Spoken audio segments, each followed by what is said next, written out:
Welcome to Skinner and Chalmers' Weekly Roast. Today, the canvas is crime, the brush is danger, and the title, the final artwork, Chapter 4, The Hero's Fall. Let's uncover the truth together in this thriller's special. And a brief trigger warning. The final artwork is a fictional crime series that includes depictions of blood, violence, and smoking. While the content is intended for a general audience, listener discretion is advised. Please consider your comfort level before tuning in.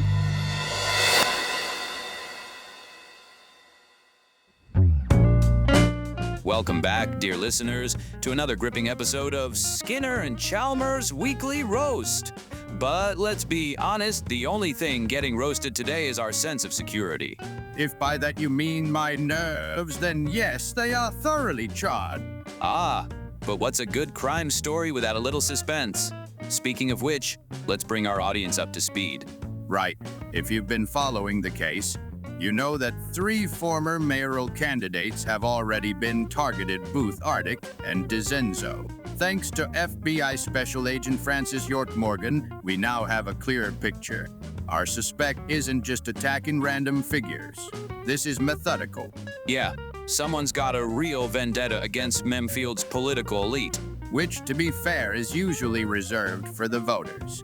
True, but here's the thing, listeners. There's only one former candidate left. You all know them. It's Van Goat. And if the pattern holds, they're next. And this brings us to our next development. Just as we were about to go live, the police station received a call from a rather concerned neighbor of Van Goat. Concerned? More like on the verge of packing their bags and moving to a bunker. Fair point. And honestly, I don't blame them. Because get this, our anonymous caller saw a mongoose parked outside Van Goat's house. For those unacquainted with Chief's vehicular preferences, a mongoose isn't some exotic pet. It's Chief's signature ride. That's right. And the caller wasn't just making an idle observation. They were downright spooked. Luckily, York sent us the recordings. Listen for yourself. I have a mongoose in front of the mayor's house. That has to be connected to the attacks, right? Should we be evacuating? If the police is already here, are we safe? Yes. The universal question of suburban distress, are we safe? Well, given the pattern we've seen, probably not. But let's not jump to conclusions.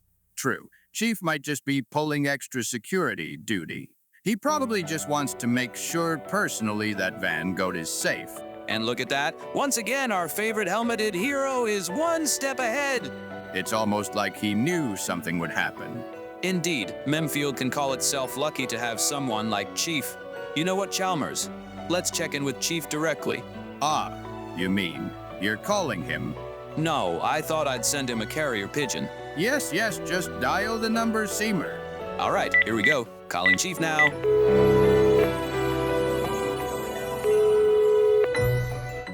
Chief here. Chief, it's Skinner and Chalmers. Live on the Weekly Roast. Quick question. Why's your mongoose parked outside Van Goat's house? You taking up babysitting duties? Negative. Given our pattern of attacks, it only made sense to secure the last potential target. So you do think Van Goat is next? York's analysis suggests a clear trajectory. Booth, me, Arctic, DeZenzo. 3 mayoral candidates, all attacked. Only one remains. And that's the goat. Not any goat, the Van Goat. Affirmative. That's why I'm here. If our suspect makes a move, I'll be ready. All right, but why didn't you tell us? Needed to move fast. Besides, you have a show to run. How considerate, but you have a point, haha. But Chief, if you're already securing Van Goat, why not involve York? No need. I have this under control, so he can focus on doing the hard part of this investigation. Find out who is the evil mastermind. That's a good division of labor. That's how it should be. Like a happy couple who have been together through thick and thin for many years. You take on tasks and give the other person space and take turns with them. A well-rehearsed team.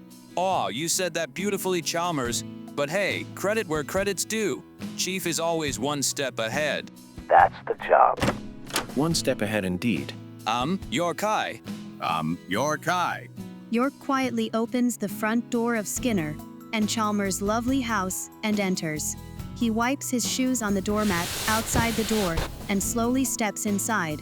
York starts talking as he takes off his shoes. Apologies. Thought I'd chime in. Does the FBI tap phone calls now? Nothing so crude. I was already dialing, Chief, when I heard you gentlemen patch through. Hey, York. Chief, you're parked at Van Goat's residence. Affirmative. You're alone? Affirmative. I see. Is it just me or does York sound weirdly suspicious? That's just how he talks. Chief, you have the queen, the rooks, nearly the whole board in your grasp. But a knight, one well-placed knight, can end the game. You're speaking in riddles again. Come on. I mean, you know me for 3 weeks already. Indeed. But York, if this is about the FBI taking over, I already told you. It's not. It's about the game we're playing, and how close we are to checkmate. Well, I, for one, have no idea what's happening. Yeah, York, if you could translate that into non-detective, non-shady FBI agent terms, that'd be great. Chief, I trust you know what you're doing. But I'll ask you this. If you were the target, would you wish that just one single guy is protecting you? This is a dangerous business. Considering that Van Goat is the last final victim, you need more backup. I understand your thoughts, but I've dealt with worse situations on my own. Besides, We'll be there soon. York, York hangs up and turns to Skinner and Chalmers. So that wasn't ominous at all, York. Do you think Chief's in danger? We'll know soon enough. That's not comforting, York. Anyways, one thing is certain: we must be extremely careful and not put the ego of one person above the safety of your mayor. All right, folks, you heard it here first. We're heading straight into the storm. And we'll bring you updates, Liv. If we don't make it back, tell our Rubus, Golems, and 1,000 pets I love them. Skinner, you worry too much. Everything will be fine. We have the best duo in Memefield on this case. You're right, listeners, you've heard him. Skinner and Chalmers are solving this mystery. Skinner, with that I meant York and Chief, but I mean, we did help sometimes. Oh, not just sometimes. You provided good input at the crucial points and asked the right questions. That's worth its weight in gold. Thanks for the compliment, but don't even try again to get us both into the FBI. Anyways, York, thrilled to have you in our studio. Another mystery brewing in Memefield, makes you feel alive, doesn't it, Gary? Indeed, samer, though perhaps a little less arson this time. My sinuses haven't quite recovered from Robot Skinner's last escapade at the school. Gentlemen, always a pleasure. And yes, Memefield seems to have a knack for dramatic flair. Arson, rogue Rubus, evil twins, it's like a movie script come to life. Speaking of which, any progress on tracing Robot Skinner's digital footprint? Nada. Ghost in the machine, that Robot Skinner. Vanished without a trace. It's like he knew we were coming. Which, frankly, is infuriating. The audacity of that digital delinquent wreaking havoc and then poofing into thin air. Again. Patience, gentlemen. Robot Skinner isn't exactly known for his subtlety. He'll resurface. They always do. The question is, what's his next act? And more importantly, are we missing something obvious? Obvious? Like what, York? We've been over everything. The Ulf Warehouse, the Gigglewood Resort Park, the Twitch Asylum, we even checked under the floorboards in Memefield High. Don't remind me of that Seymour. The smell of burnt circuits and despair it lingers. Sometimes, the obvious hides in plain sight. We're so focused on how Robot Skinner escaped, we haven't fully explored why. What was his ultimate goal? Pure chaos? Or something more calculated? Calculated chaos. Is that even a thing, York? Sounds like an oxymoron wrapped in a riddle. Seymour, focus. York has a point. Robot Skinner isn't just some digital vandal. He's got a twisted kind of method to his madness. Precisely. And methods often leave breadcrumbs. But now we've unnecessarily plopped ourselves up. Van Goat's life is at stake. Let's finally get going and give Chief the backup he needs on site. Just as our trio were about to go to the famous meeting, York's phone rang. Excuse me, Skinner and Chalmers. That would be Overwatch. Duty calls, it seems. York here. York, it's Anna from Overwatch. Hope I'm not interrupting anything critical. Anna? Not at all. Just brainstorming with Skinner and Chalmers about our favorite troublemaker. What can I do for you? Speaking of the devil, we've been digging deeper into the Robot Skinner case. As per your request, and well, we found something rather peculiar. Peculiar? Do tell. My coffee to go is getting cold and my curiosity hot. Did you hear that? Chalmers, Overwatch found something about Robot Skinner. Tell Anna to spill the beans, York. Don't leave us hanging. Yes, York. My suspense levels are reaching critical mass. These two oddballs are quite loud again. I can hear you both clearly. To fulfill your wish, we unearthed some old files. Archived data from the Twitch Asylum's less reputable days. And tucked away in a dusty digital corner, we found a VHS tape. A VHS tape? In digital archives? That's quaint. Like finding a dinosaur in a data center. A VHS tape. Like from the before times. Are those still a thing? Seymour, you're showing your age. Of course, VHS tapes are still a thing. Collector's items mostly. Though I haven't seen a VCR in, well, decades. But wait a second. Remember the unlimited Steam case? Seems like Roboskinner is a big fan of that old tech. Indeed, as if he just couldn't let go of old things. It's a bit of an anomaly, yes. Again, the content is quite concerning. It appears to be a personal recording made by Roboskinner himself before his apprehension. And the content, Anna. Don't keep me in suspense. Is it a manifesto? A villainous vlog? An old AI-generated cooking show where he burns every food? Please, no more cooking shows. I have already been a guest on. Oops, we did it wrong. Especially not if it involves durian. Seymour, focus. VHS tapes, Roboskinner. You know this is important. It's an admission, Agent York. Roboskinner confesses to a secret deal. And now, you should better grab onto something. With Master Chief. Silence hangs in the studio, thick and heavy. With Chief? Our Master Chief? You're sure? There's no mistake? That's surprising, one could say. Chief? Wait, what our chief? That's preposterous. Anna, are you sure you have the right VHS tape? Perhaps it's mislabeled. A recording of a very bizarre drama club performance. I wish it were a drama club performance, Chalmers. Unfortunately, the tape is quite clear. Roboskinner is speaking directly to the camera, and he names Chief specifically. He claims Chief aided him in setting up his secret lab, orchestrated his escape from custody, all in exchange for Roboskinner acting as a scapegoat. A scapegoat? For what? What possible benefit could Chief derive from such a convoluted scheme? Benefit? None. This is utter nonsense. Chief is a hero. He saved Cosmo and the puppies. Remember? He's practically Memefield's guardian angel. This has to be a mistake. Roboskinner is clearly delusional. Hard. That's what we initially thought. Honestly, we'd dismiss it as a bad joke if the situation weren't so volatile. Hard. But given the circumstances and the gravity of these allegations, we felt obligated to bring it to your attention, York, especially considering Chief's position in Memefield. Of course, protocol dictates due diligence, even with preposterous claims. Due diligence? York, this is Chief we're talking about. He's practically family. Are you seriously considering questioning him based on Roboskinner's ramblings on some dusty old tape? It's like accusing Santa Claus of tax evasion.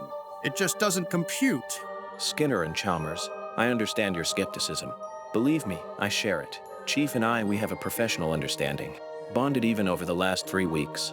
But protocol is protocol. And Anna is right. We can't simply ignore this. Exactly.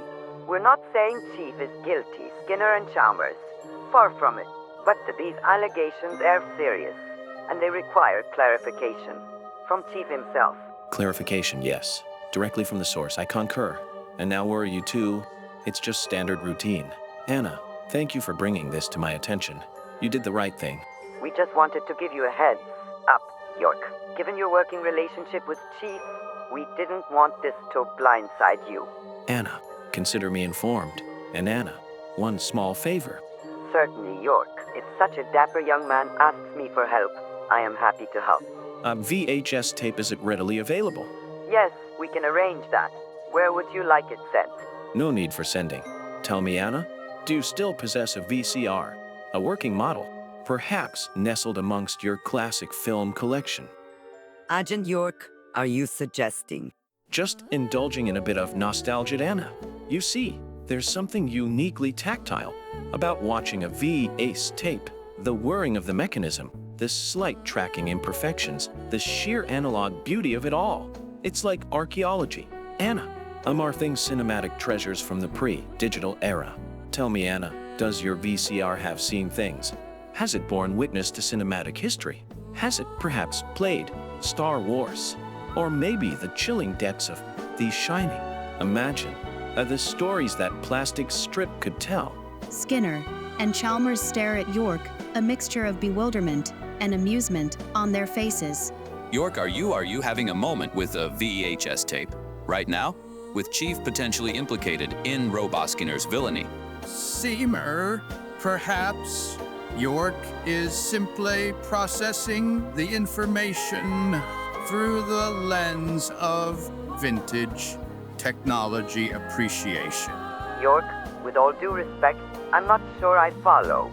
The point, dear Anna, is this: before I engage Chief in any delicate questioning, I'd prefer to experience Robot Skinner's confession firsthand, in its native format, on VS, at your location, with your presumably magnificent VCR.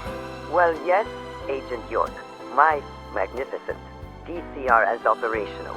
Fortunately, we had already used it once for a Robot Skinner cassette, so it's not covered in thick layers of dust, and the tape is ready to play. You want to come to Overwatch HQ? Even better, Anna.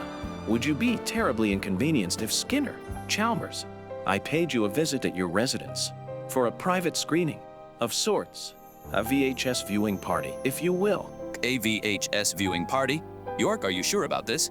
Shouldn't we be strategizing or interrogating someone?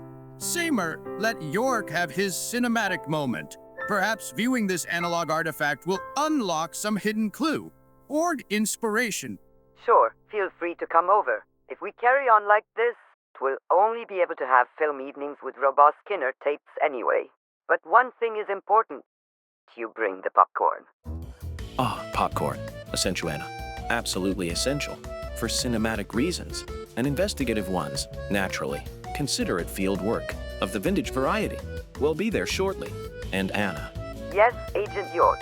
Make sure that VCR is properly dusted again. A cinematic masterpiece deserves respect. And one more thing, Anna. Yes, Agent York. Thank you. You are a true film aficionado. Goodbye for now. See you in a few minutes. York hangs up the phone with a grin in his face. Gentlemen, duty calls to Overwatch HQ, or rather Anna's residence. We have a VHS tape to watch, and cinematic history to appreciate. Skinner, my good man, the minivan awaits. Adventure beckons. Perhaps the truth about Chief and Robot Skinner lies within that plastic rectangle. Come, gentlemen, to the VCR. York gestures enthusiastically towards the door, a strange glint in his eye. Oh, the minivan.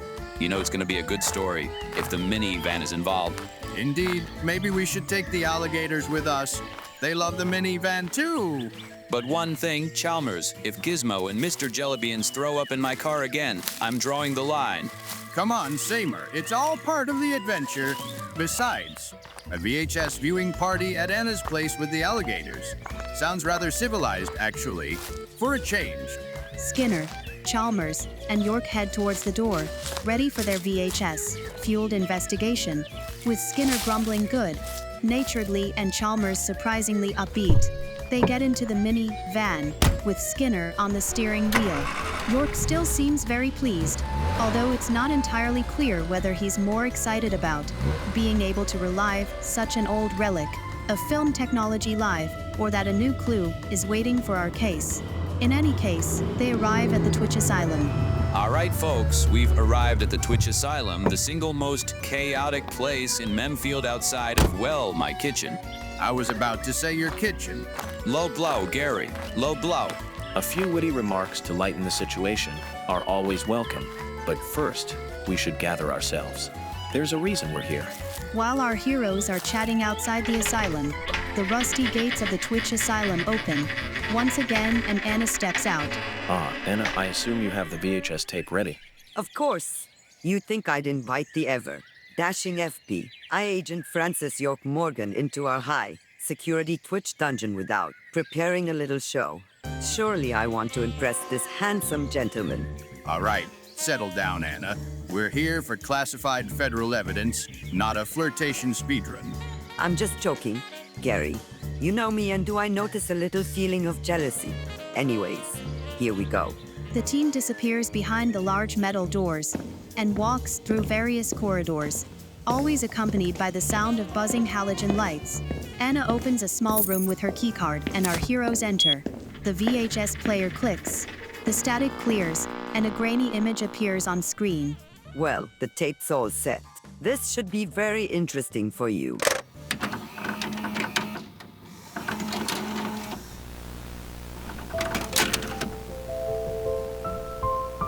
Skinner, Chalmers, I'm doing something good for once. I know it's unusual, but consider this as part of my redemption for all the bad things in the past. Chief, he is the one you're looking for, the great hero of Memefield. Please, he hasn't been a hero for a long time. A hero saves people. A hero protects them. But what happens when there's no more saving left to do? When the city forgets your name? When the cheers die out? When you don't even get a single vote in election? When all that's left is the empty silence of irrelevance? That's what happened to him. Oh, he tried, I'll give him that. When I returned, he needed me to be the villain again. Needed me be the big, bad robot Skinner, as people know me. Because without a villain, there's no one left to fight. And without a fight, he's just another forgotten soldier. So we made a deal. He lets me be the monster. He gets to be the hero one last time. But you see, that's the thing about heroes.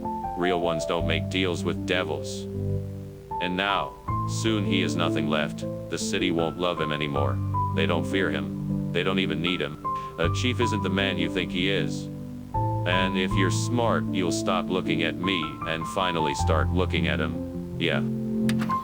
The tape stops. Silence fills the room. What the hell? That's gotta be a joke, right? Some stupid, over-the-top performance. No way. That can't be real. Seymour got a point. Come on, guys. I mean, this is Robot Skinner. He'd say anything just to watch the world burn. Maybe. But Skinner, you can't deny that what he's saying actually makes sense in some way.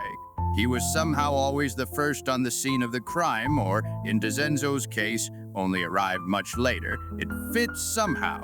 And after we talked about the suspicions in the car, who might have been behind it.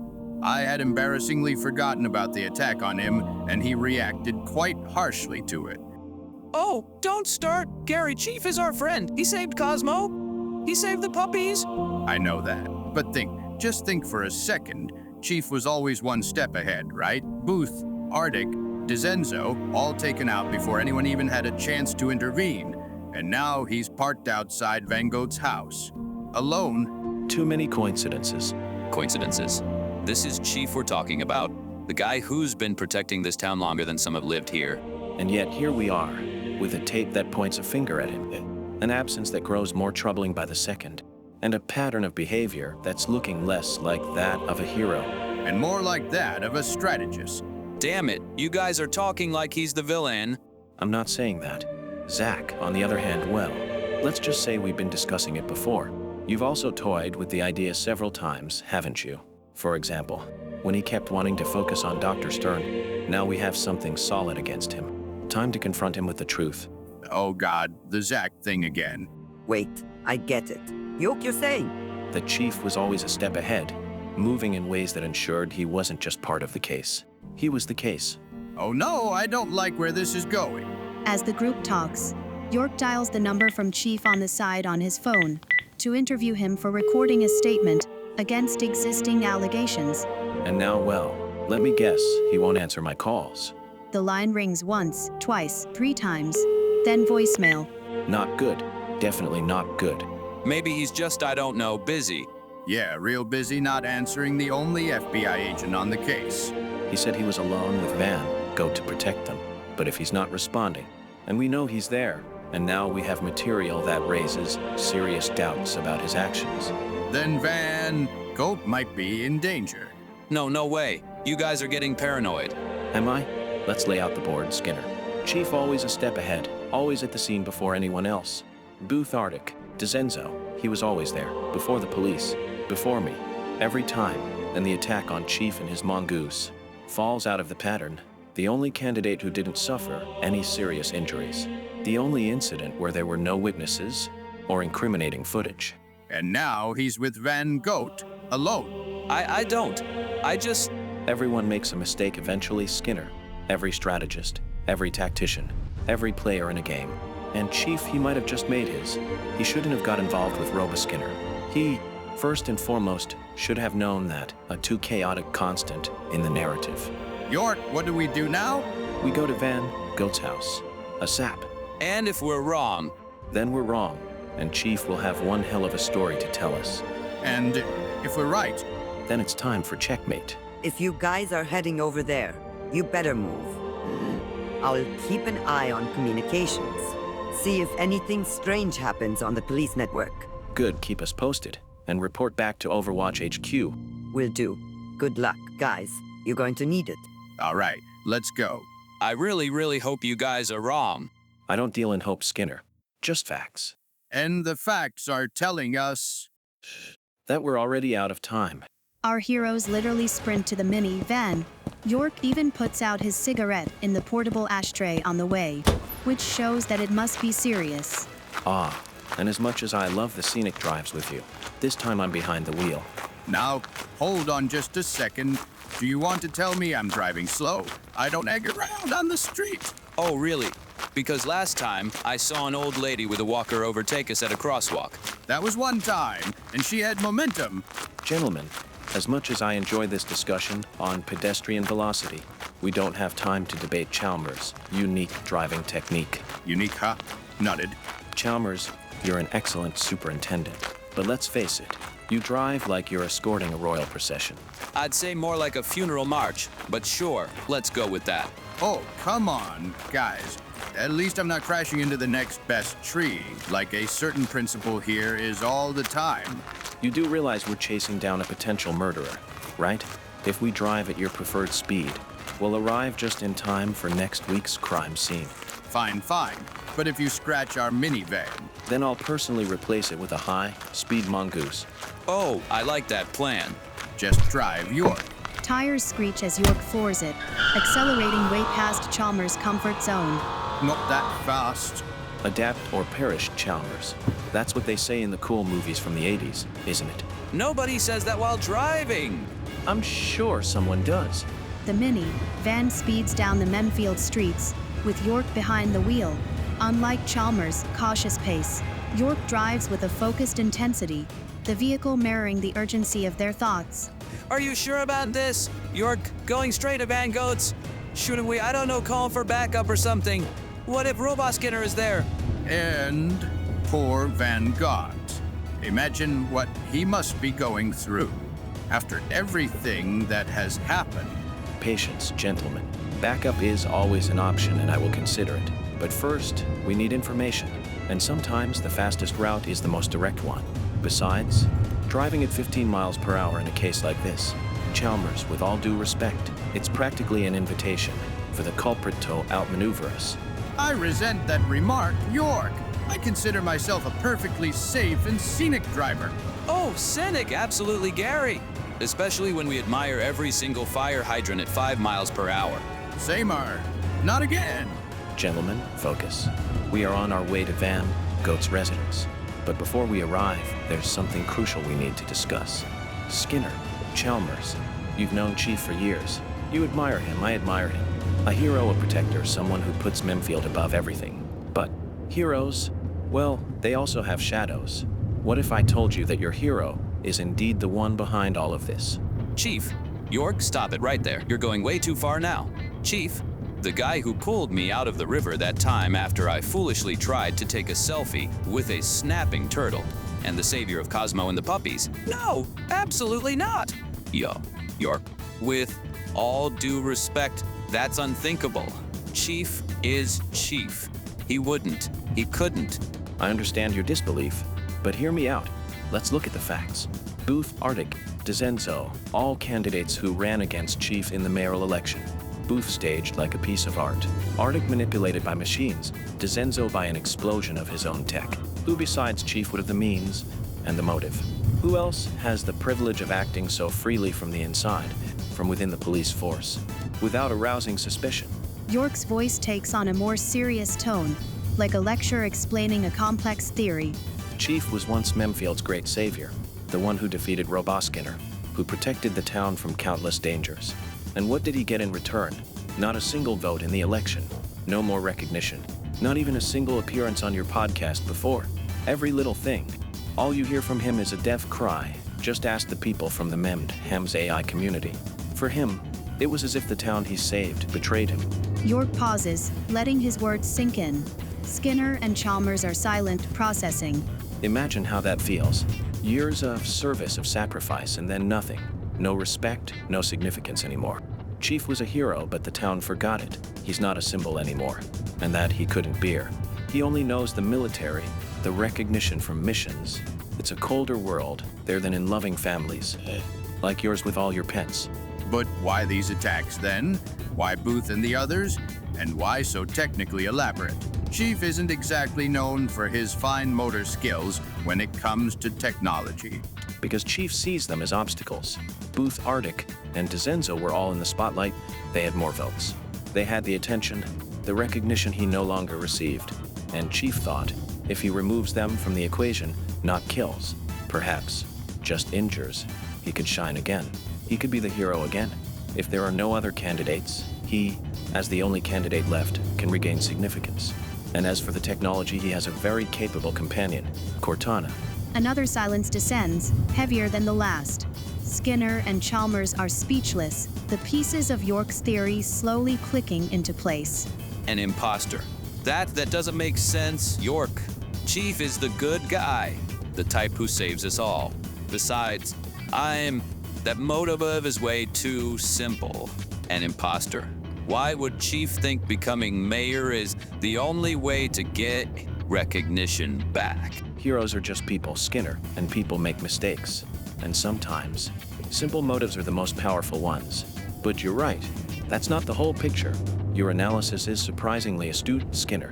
Good work. You recognize that this can't be the only reason, and you are absolutely correct. Skinner and Chalmers exchange bewildered glances. Skinner right. Think about it.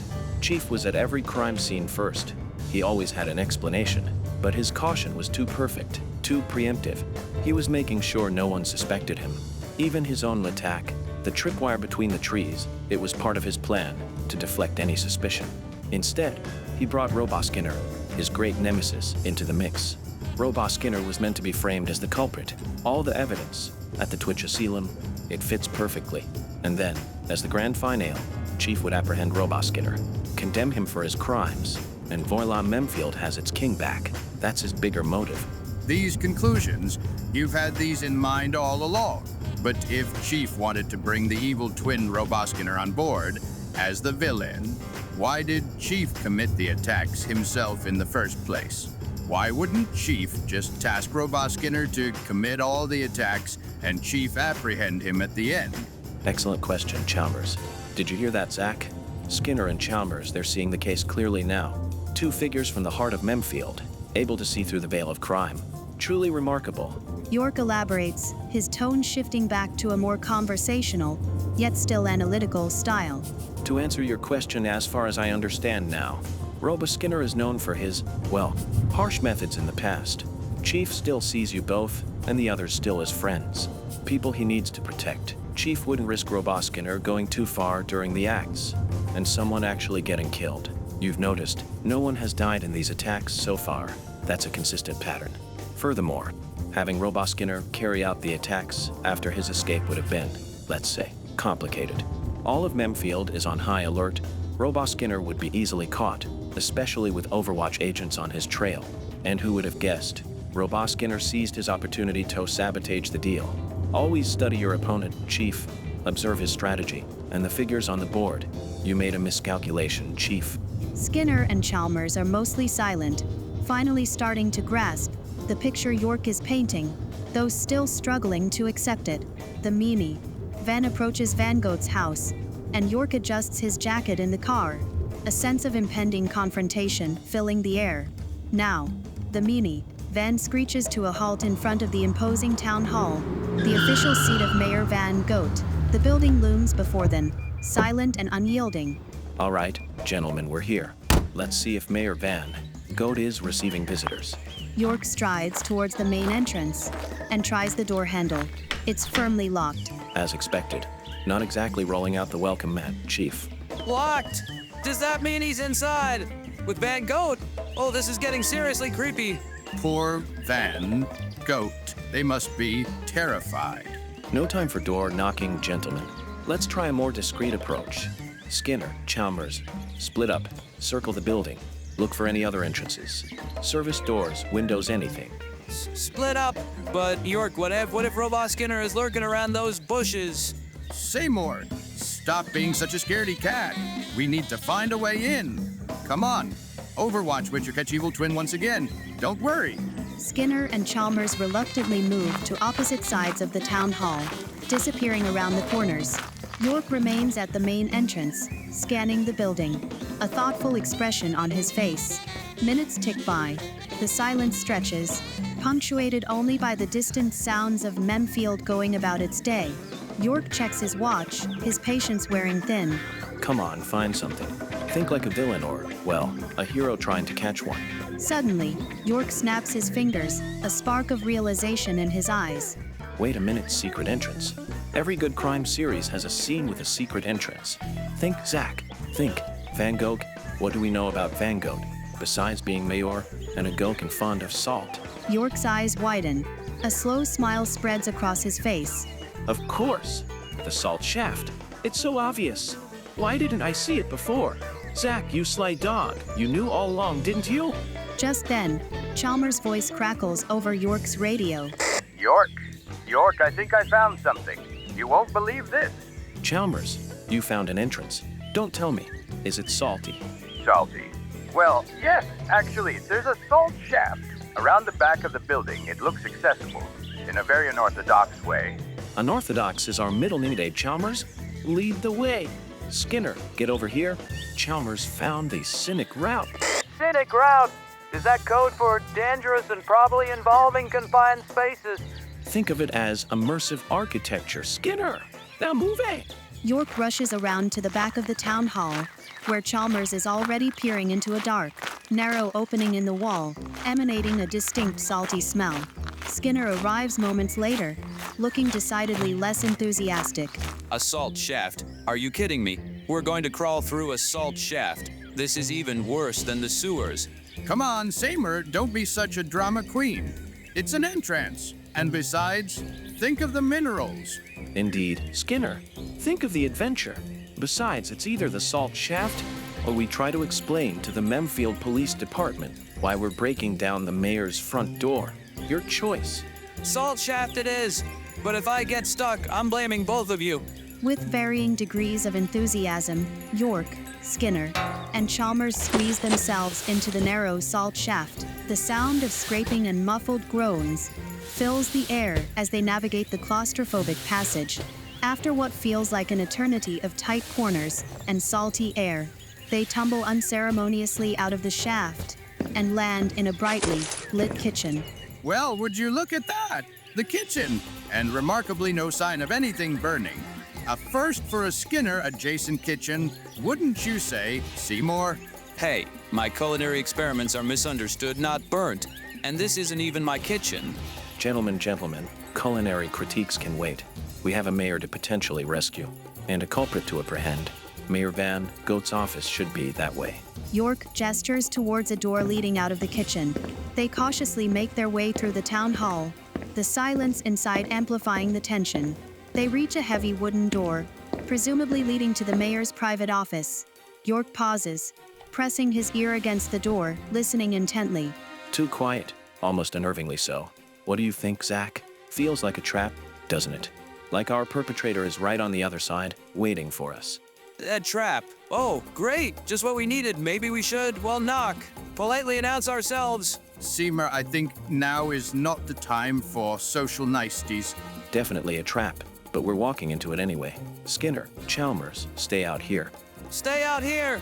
York, are you crazy? We're not leaving you alone in there! Absolutely not. We're in this together, York. Remember? I appreciate the solidarity, gentlemen. I would even consider to say I gained you as my friends, but this could be dangerous, really dangerous, and I prefer to operate solo. It's my style. But what if something happens? What if you need help? If things get dicey, I'll yell. Ludley, think of it as my bat signal. Now stay put, and try not to sample the mayoral snacks while I'm gone. Wouldn't want to spoil your appetite for charcoal surprise later. York gently pushes Skinner and Chalmers aside and slowly, deliberately, opens the office door. He steps inside, drawing his weapon, his voice calm yet firm as he addresses the room. Well, Chief. This is your endgame then. Van Goat, the last candidate standing. But this isn't art, Chief. This is checkmate, or rather capitulation.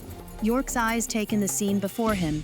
Chief is indeed there, slumped in a chair, seemingly unconscious. And in front of him, Van Goat is draped limply over their mayoral desk, also unconscious. Chief appears to be in the midst of preparing another macabre tableau, wires and ropes strewn around the room, clearly intended to suspend Van Goat's body in a grotesque artistic display. Van Goat, thankfully, appears unharmed, save for their unconscious state. The air in the room is thick with unspoken tension. The stage is set for a confrontation, but for now, it's a silent tableau of suspicion and impending danger. The real showdown, both physical and verbal, is yet to come, hanging heavy in the air, promising to erupt in the scene that follows. The mayor's office is shrouded in semi-darkness, a single desk lamp casting a feeble glow on Chief, who sits with his back to York. The air crackles with tension, the silence pregnant with the unspoken, a classic cat and mouse game about to unfold between two brilliant minds. York remains just inside the doorway, taking a slow drag from his cigarette, the red tip glowing in the dim light. So this is it then, Chief. Quite the setting you've chosen. Mayor's office. Appropriate in a tragically ironic sort of way. Chief remains still for a long moment, his back still to York. Then, he speaks, his voice low and steady, laced with a chilling bitterness. You know, York, there's nothing worse than being forgotten. This town, Memefield, they used to cheer my name. I was their savior, their unwavering protector. I freed Cosmo and the puppies. I vanquished Roboskiner. I made Memefield safe. Chief's fingers begin to tap a restless rhythm against his knee, the sound echoing in the silence. He still doesn't turn around. But they forgot so easily. The people here, they forgot me. I was a hero, and now I'm nothing. A caricature, a joke. Booth, Arctic, Dezenzo, and now, even Van Goat, they received the recognition, the adoration that I deserved too. And when I lost that election, without a single vote, that's when I realized, Memefield, it doesn't want a hero anymore.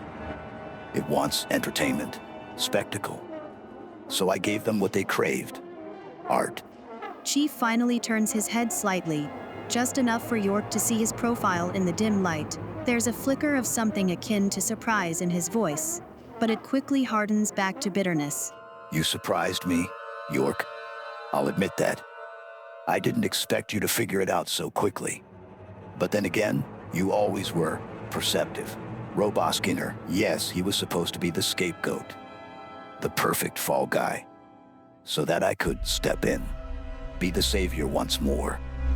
It was almost poetic, wasn't it? Naive of me, perhaps, to think Roboskiner would stick to our little arrangement. And yet, here I am, still on the verge of achieving my goal. Do you know what that goal is, York? Beyond the obvious, I mean. York slowly advances into the room, stopping a few feet behind Chief, maintaining a safe distance. He lights his cigarette, the flame momentarily illuminating his face. Before answering, his voice calm and even. You're not the first man to be forgotten by his city, Chief, and you won't be the last. And you're certainly not the first to break because of it. But these attacks on the people you once swore to protect, this isn't spectacle, Chief. It's not art. It's desperation.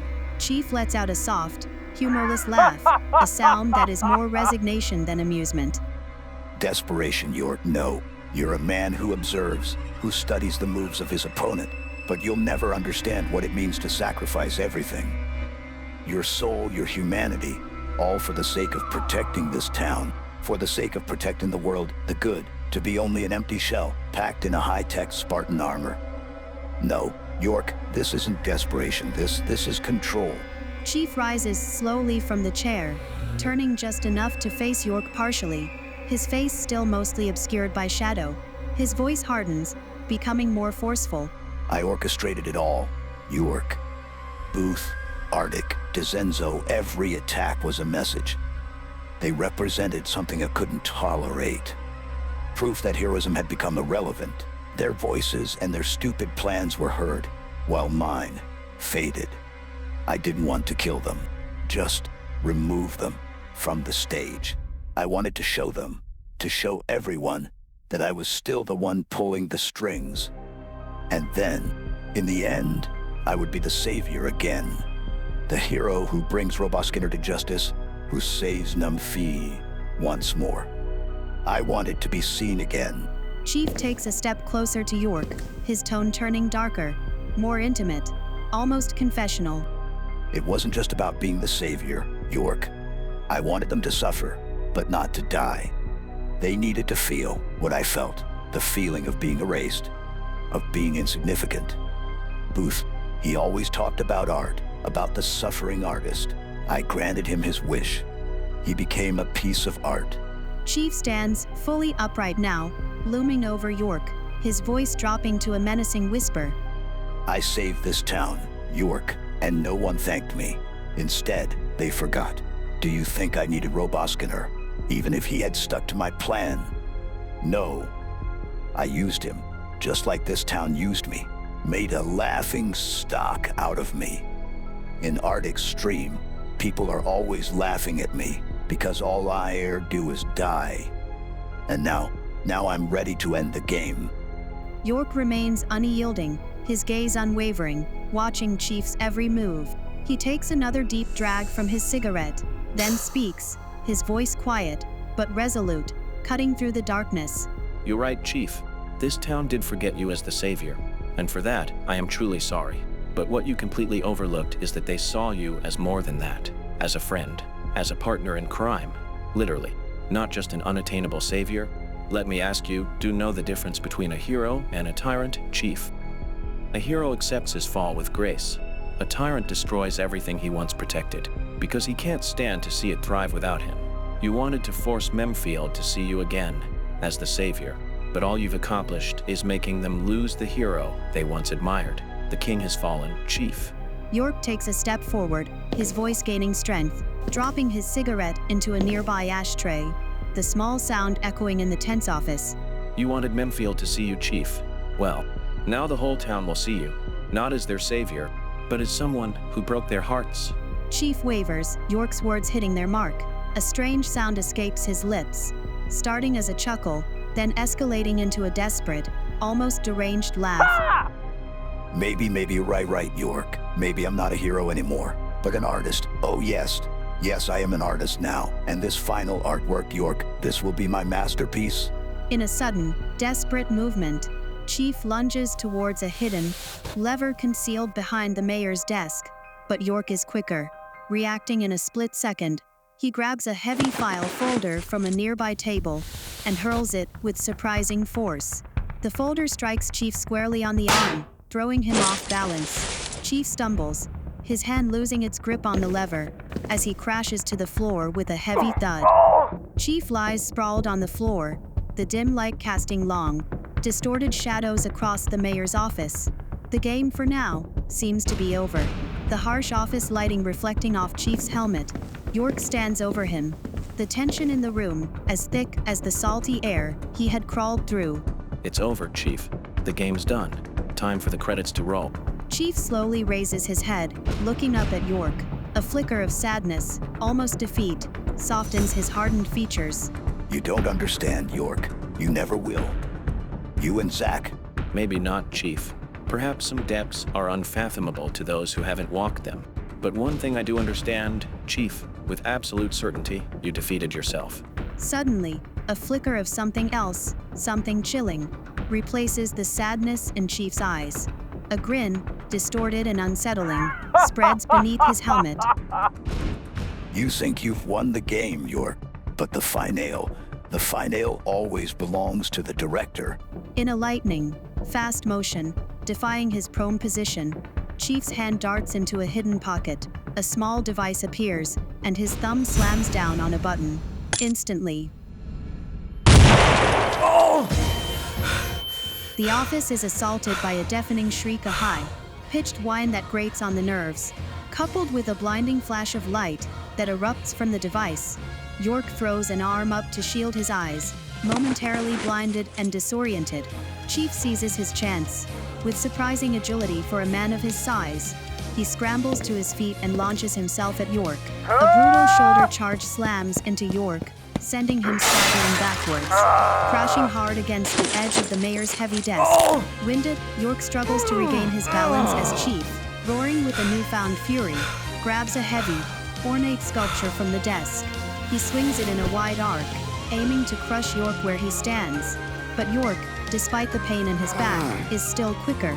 He throws himself to the side, rolling across the floor, just as the sculpture slams down with bone, jarring force, shattering into fragments of plaster and metal. You're good, Chief.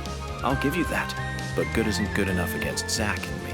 Chief advances relentlessly, throwing a series of powerful punches. York, lighter and faster, ducks and weaves, narrowly avoiding almost each blow. He tries to reach for his fallen weapon, his fingers brushing against the cold steel. Just then, panicked voices erupt from the other side of the office door. York! York, are you all right in there? What's going on? York, open the door. He is not answering. Samer, stand back. York, momentarily distracted, shouts back, trying to sound composed. I'm fine, gentlemen. Everything's under control. Just a slight artistic disagreement. Nothing to worry about. His reassurance is swallowed by the renewed ferocity of Chief's attack. Chief, fueled by adrenaline and desperation, presses his advantage, driving York further and further back. York stumbles again, tripping over a fallen chair and landing heavily on his back. Before he can react, Chief is upon him, his armored hand clamping down on York's collar, hauling him upwards with brute strength. You know what's tragic, York. I should have monuments built in my honor. But now I'm just going to be a footnote in your damn story. Even as Chief's words drip with venom, York's mind is racing, searching for an opening. His eyes dart around the room, landing on a small table lamp precariously perched on the edge of the desk. With a surge of adrenaline, he makes his move. In a swift, desperate motion, York reaches out, snatches the lamp by its base, yanks the cord taut, and swings the heavy ceramic lamp directly into Chief's helmeted head. The impact is sickeningly solid. Chief reels back, a metallic clang echoing through the room. His grip on York's collar loosens, and he staggers backwards, clutching at his head, momentarily stunned. York, seizing his chance, scrambles away, snatching his dropped gun from the floor and leveling it at Chief, holding him at bay. Chief, though clearly dazed, is far from defeated. His eyes, visible now behind his visor, burn with a furious intensity. He spots a heavy, blocky object on Van Gogh's desk, a salt lick, undoubtedly a mayoral perk, and grabs it with a grunt. With a grunt of effort, he hurls the heavy block of salt towards York. York, anticipating the move, ducks swiftly. The salt lick whistles past his head and slams into the wall behind him with a resounding crash, leaving a shower of white dust and a gaping hole in the plaster. York winces, not from the near miss, but from the indignity of it all. Salt, Chief. Seriously, is that the best you've got? After all that talk about our masterpieces. Chief, ignoring York's sarcastic jab, makes a desperate dash towards the large window overlooking Memefield. He crashes against the glass, trying to shatter it and make his escape. But before he can break through, the office door bursts inward with splintering force. Skinner and Chalmers, followed by 2 uniformed police officers, barrel into the room. And leading the charge, surprisingly, is Chief Wiggum himself, Memefield's former police chief, now school principal, clad once again in his slightly, too tight police uniform, ready to rejoin the fray. Chief freezes, caught between the window and the sudden influx of law enforcement. He raises his hands slowly, a gesture of surrender, but his body remains tense, coiled, as if still searching for an escape route. It's over, Chief. And I mean Chief, well, the Master Chief, not the Wiggum Chief. Just stop. Stop destroying the town you claim to love. There's no victory left here, Chief. Just checkmate. Chief's gaze flickers between the approaching police officers, their weapons drawn, and York, his gun still steady. A long moment hangs in the air, thick with unspoken emotions. Then, slowly, the fight drains out of Chief. His shoulders slump, his head bows slightly. I just wanted them to see me again. With a sigh of defeat, Chief finally lowers his hands in full surrender. The police officers move in swiftly, snapping handcuffs onto his wrists and leading him away, his armored form strangely diminished as he's escorted from the mayor's office. Skinner and Chalmers stand in stunned silence, watching Chief's arrest, their faces a mixture of shock and sadness. York holsters his weapon, lights another cigarette, and lets out a long plume of smoke. A tragic end for a would-be king, Zach. Or rather, a fallen hero.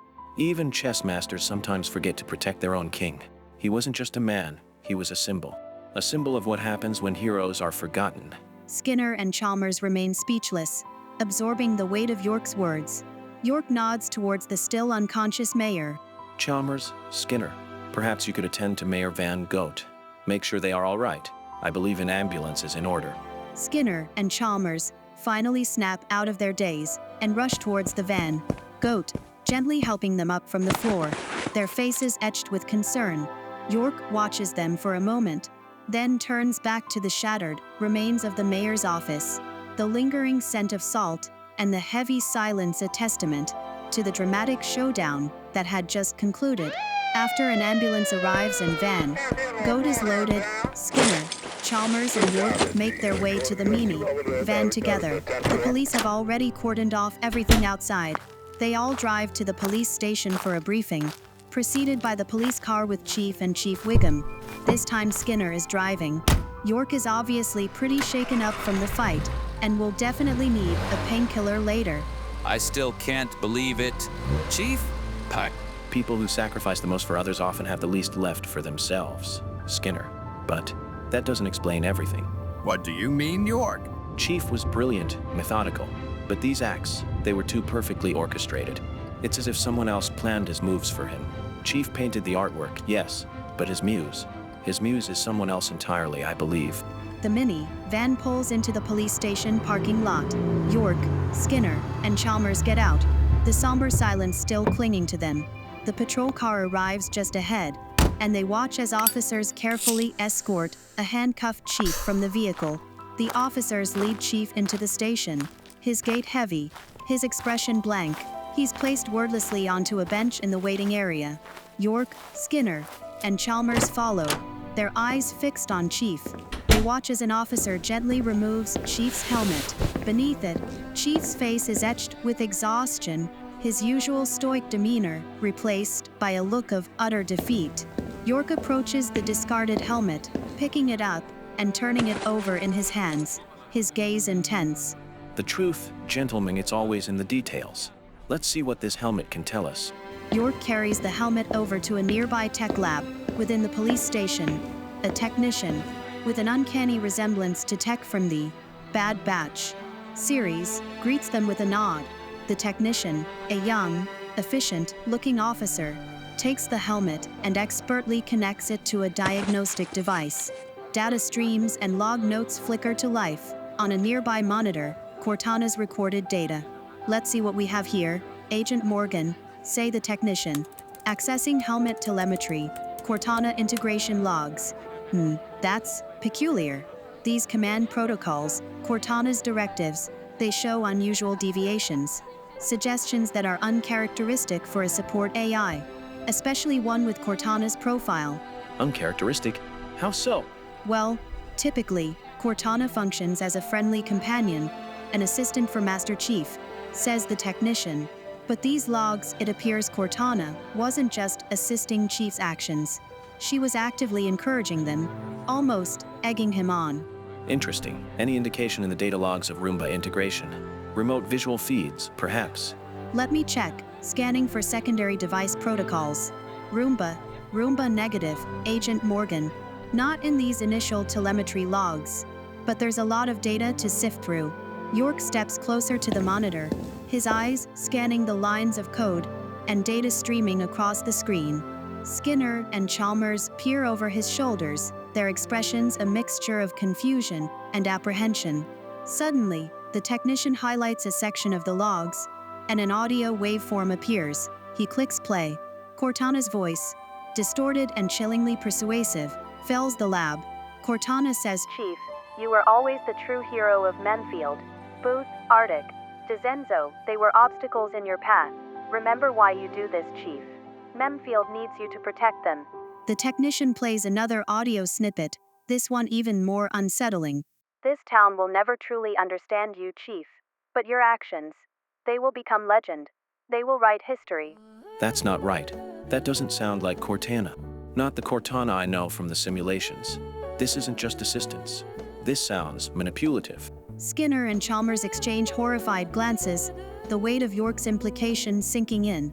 You mean Cortana made him do all of this? Perhaps not directly Chalmers, but someone or something influenced her. A is don't act on their own volition. They are programmed. They are instructed. Or maybe infected. The technician, still scrolling through the data logs, suddenly stops, his fingers freezing on the keyboard. Wait, that's strange, says the technician. There's a trace here of external commands. Small data packets, injected directly into Cortana's core programming and training data. They look almost like viruses. And, look at this. These code snippets. They resemble communication protocols between network devices, household appliances, smart devices, simple command lines, maybe even higher-level robotics. York leans back slightly, taking a final drag from his cigarette, before exhaling a plume of smoke, his mind clearly racing. Robots, you say? Household appliances, simple components, like those modern weather stations or robotic vacuum cleaners. Those little helpers buzzing around every home. Skinner and Chalmers stare at each other, their faces paling, dawning horror in their eyes. Oh no, rumors! Oh, Seymour, no. It's just a hunch, a theory. But if these helpers manipulated Cortana, then Chief, in the end, was just a pawn. A very powerful, very dangerous pawn on a much larger chessboard. York instructs the technician to save the data logs. He glances back at Chief, sitting defeated on the bench in the waiting area, staring blankly ahead. Chief wasn't the head of this plan, Zach. He was a tool. A classic case of indirect perpetration, as those bright-eyed law students learn in their first semester of criminal law. An indirect perpetrator is someone who uses a tool in the form of a human instrument to realize the elements of an offense. The real question now, Zach, who is pulling the strings from the shadows? Just then, a police officer approaches, interrupting the tense silence. The officer says Agent Morgan, Mayor Van Goat is awake at the hospital. They are disoriented but unharmed. The doctors say they will make a full recovery. The effects of the sedative should wear off in a day or two. York nods curtly, acknowledging the information, his mind still clearly preoccupied with the larger mystery. Oh, thanks, dear Casserole, thanks, Enki. Van Goat is unharmed. Time for a classic element of the film industry, Zach, a cliffhanger. The episode ends on a chilling note, the capture of Chief offering no sense of resolution, but rather a deeper, more unsettling fear. Just before the podcast cuts out, several calls flood into the police station switchboard. Frantic residents reporting their Roombas are acting strangely, even aggressively. What the hell is happening in our dear Memefield? Gary, I'm scarred. Please give me your hand. I'm scarred too, honey. Well, we will find out, I promise. But not today. We will see you next time, listeners. And then, I'm going to buy all my new friends here a round of coffee and cake, or a tuna sandwich. Bye, listeners! Thanks for tuning in! Indeed, thanks. Let's hope we are still around in the next episode.